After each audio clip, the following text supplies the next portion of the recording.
વિદ્યાર્થી મિત્રો ફરી એક વખત રાજુ મેકવાની YouTube ચેનલ માં આપ સૌનું હાર્દિક સ્વાગત છે। વિદ્યાર્થી મિત્રો આજે હું આપની સમક્ષ એક નવો વિડિયો અર્થ વિસ્તારનો લઈને આવ્યો છું। અર્થ વિસ્તારનો વિડિયો વિદ્યાર્થી મિત્રો જ્યારે પણ મેં બનાવ્યો છે ત્યારે હું તમને ખાસ જણાવું છું કે જ્યારે પણ આપણે અર્થ વિસ્તાર લખીએ ત્યારે આપણે ત્રણ પેરેગ્રાફમાં લખવાનું હોય છે। સૌપ્રથમ પંક્તિનો સામાન્ય અર્થ, ત્યારબાદ પંક્તિમાંથી આપણને શું સમજૂતી પ્રાપ્ત થાય છે તે સમજૂતી, અને એ પંક્તિમાંથી આપણને માનવ જીવનને ઉપયોગી એવો કયા પ્રકારનો બોધ મળે છે એ આપણે લખવાનું હોય છે, જેને આપણે બોધ અથવા ઉપદેશ કહીએ છીએ। બીજી બાબત તમને ખાસ જણાવું છું કે વિદ્યાર્થી મિત્રો અહીંયા જે ચિત્ર દોરેલું છે એ ચિત્ર આમ તો મારું ચિત્ર બહુ સારું નથી, પણ અહીંયા તમને સમજાવવા માટે મેં દોર્યું તો છે, પણ આવું જે ચિત્ર છે એવું તમારી પરીક્ષામાં દોરવાનું હોતું નથી, તમારે તો માત્ર લખવાનું હોય છે। આ ચિત્ર એ રીતે એટલા માટે બનાવું છું કે તમને ચિત્ર પણ યાદ રહ્યું હોય, અને જો તમે આ વિડિયો સાંભળ્યો હોય અને જોયો હોય તો પણ તમે આ પંક્તિ પરીક્ષામાં પૂછાય તો તમે ચિત્રની મદદથી પણ તમે તમારી રીતે લખી શકો। તમને ખાસ જણાવું છું વિદ્યાર્થી મિત્રો, ચિત્ર પરીક્ષામાં દોરવાનું હોતું નથી, તમારે તો ફક્ત ને ફક્ત અર્થ વિસ્તાર લખવાનો હોય છે। બીજી એક બાબત તમને ખાસ જણાવી દઉં કે આ વિડિયો પૂરો થશે એટલે મેં જાતે લખેલો આ જ પંક્તિનો અર્થ વિસ્તારના સ્ક્રીનશોટ પાડી અને આ વિડિયોની પાછળ મેં મર્જ કર્યા છે, જેથી જો તમારી આ પંક્તિનો અર્થ વિસ્તાર લખવો હોય તો તમે લખી શકો છો। હવે આપણે આ પંક્તિને સમજવા માટે પ્રયત્ન કરીએ। કૂવો નાનો છતાં પાણી મીઠું દે સર્વનેય તે, કૂવો નાનો છતાં પાણી મીઠું દે સર્વનેય તે, તેથી સહુ ભજે તેને નહીં ક્ષાર સમુદ્રને, તેથી સહુ ભજે તેને નહીં ક્ષાર સમુદ્રને। આપણે જોઈએ કે કૂવો બહુ નાનો હોય છતાં પણ એ વધારે મીઠું પાણી આપે છે। કૂવો એકદમ નાનો છે, બહુ વિશાળ નથી, એને સ્થાને જે છે તેથી સહુ ભજે તેને, એટલા માટે તો લોકો કૂવા પાસે જાય છે, ભલે નાનો હોય પણ લોકોને મીઠું પાણી મળે છે એટલા માટે લોકો કૂવા પાસે જાય છે। નહીં ક્ષાર સમુદ્રને, ક્યારે કોઈ વિશાળ હૃદયનું સમુદ્ર હોવા છતાં, એની પાસે પુષ્કળ પાણી હોવા છતાં, અગાધ જળરાશિ હોવા છતાં કોઈ સમુદ્રની પાસે જતો નથી, બરાબર। તો આપણે અહીંયા સમજવા માટે પ્રયત્ન કરીએ કે સાગર એ બહુ વિશાળ છે, બરાબર। તો વિશાળ સાગર છે, ક્યારે કોઈની તરસ છીપાવી શકે નહીં।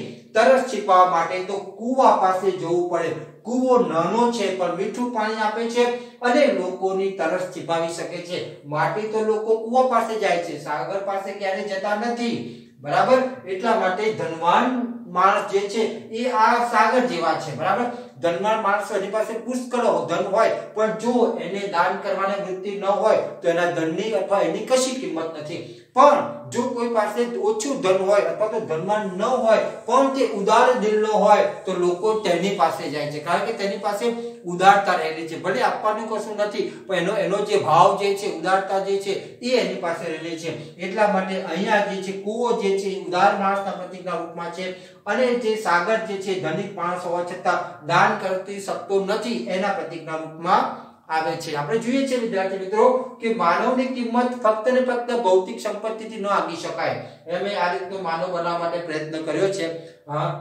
માનવીની કિંમત ભૌતિક સંપત્તિથી નહીં પણ તેના હૃદયના ઉદાત્ત ગુણોથી અંકિત કરી શકાય છે। એટલે મનુષ્ય જે છે એ સંપત્તિવાન હોય પણ જો એનામાં ઉદાત્ત ગુણો ન હોય તો એની કોઈ કિંમત નથી। હવે માનો વિદ્યાર્થી મિત્રો તમારે પંક્તિ લખવાની થઈ તો આ રીતે તમારે લખવાની છે। સૌપ્રથમ તમારે પંક્તિ લખવાની છે, કૂવો નાનો છતાં પાણી મીઠું દે સર્વનેય તે, તેથી સહુ ભજે તેને નહીં ક્ષાર સમુદ્રને। આપણે તેનો સામાન્ય અર્થ જોઈએ।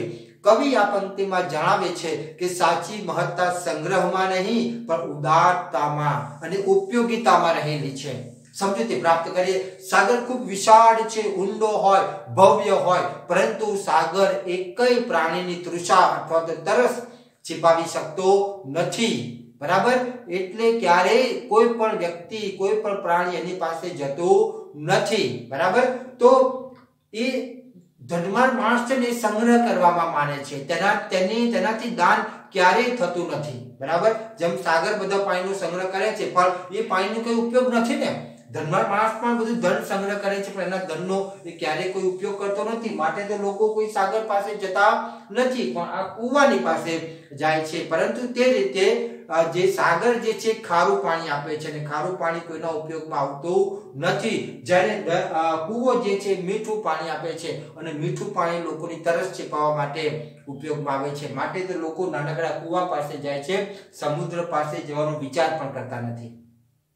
વિદ્યાર્થી મિત્રો, દુનિયામાં કોઈ માણસ પાસે ખૂબ સંપત્તિ હોય, ખૂબ ધન હોય, બંગલો હોય, ગાડી હોય, મોટી મોટી મોટર હોય, પણ જો તેમનામાં ઉદારતા કે દાન વૃત્તિ અથવા તો બીજાને આપવાની વૃત્તિ ન હોય ને, તો એની કશી કિંમત નથી.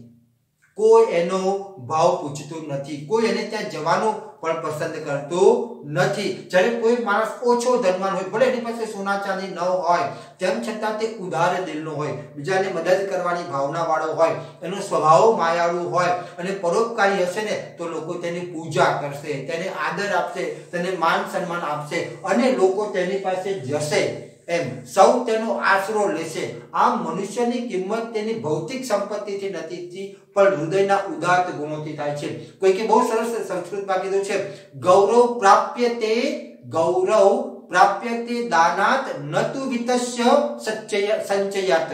અર્થાત દાનથી ગૌરવ મળે છે, ધનના સંચયથી નહીં.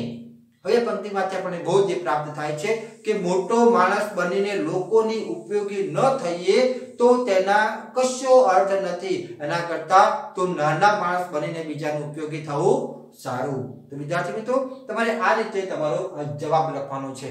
આશા રાખું છું કે આ પંક્તિમાં તમને પૂરેપૂરી ખબર પડી ગઈ હશે, અને પરીક્ષામાં પૂછાય તો તમે સારી રીતે લખી શકશો. વિદ્યાર્થી મિત્રો, અહીંયા આ વિડીયો પૂર્ણ કરું છું. ફરી વખત કોઈ નવા વિડીયો, કોઈ નવા અર્થવિસ્તાર સાથે મળીશું. ત્યાં સુધી આપની રજા લઉં. આપનો આભાર, આપનો પુનઃ ખૂબ ખૂબ આભાર.